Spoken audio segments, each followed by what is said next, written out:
Imagine someone betrays you deeply. Now, imagine a moment comes, years later, where you suddenly hold the absolute power to exact perfect, uncompromising revenge. This is exactly where we find Prospero, the protagonist of William Shakespeare's The Tempest. As the rightful Duke of Milan punishing enemies, we expect Prospero to unleash hell. But Indian knowledge systems approach this exact scenario with a different lens. They suggest that true power is never measured by who you can conquer externally, but by what you can conquer within yourself.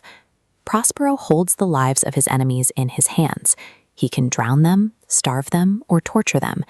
Instead, he pauses.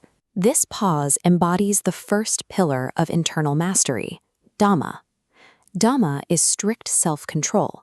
It is the discipline to restrain the mind and senses when provoked. Prospero calming the magical storm directly reflects Dhamma, calming the storm within his mind. Before directing others, you must possess the discipline to restrain the impulse to strike back. Shakespeare captures this decision in one of the play's most memorable lines: "The rarer action is in virtue than in vengeance."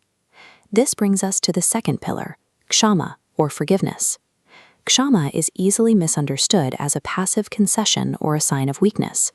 In reality, choosing compassion over spite is an intensely difficult active choice. It is exactly what Shakespeare calls it, rare. It is easy to let anger dictate your actions.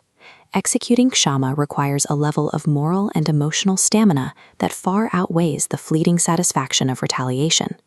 Prospero follows through. He forgives his betrayers. And then he does something deeply surprising. He breaks his staff and renounces his magical abilities entirely.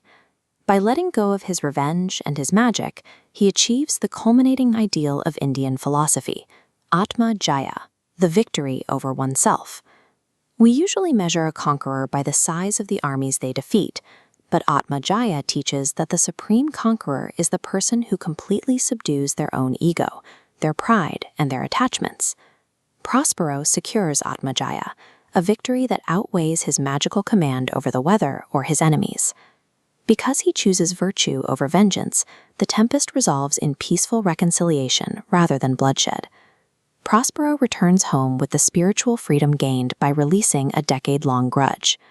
We deal with our own storms every day: betrayals, professional conflicts, and deep disappointments.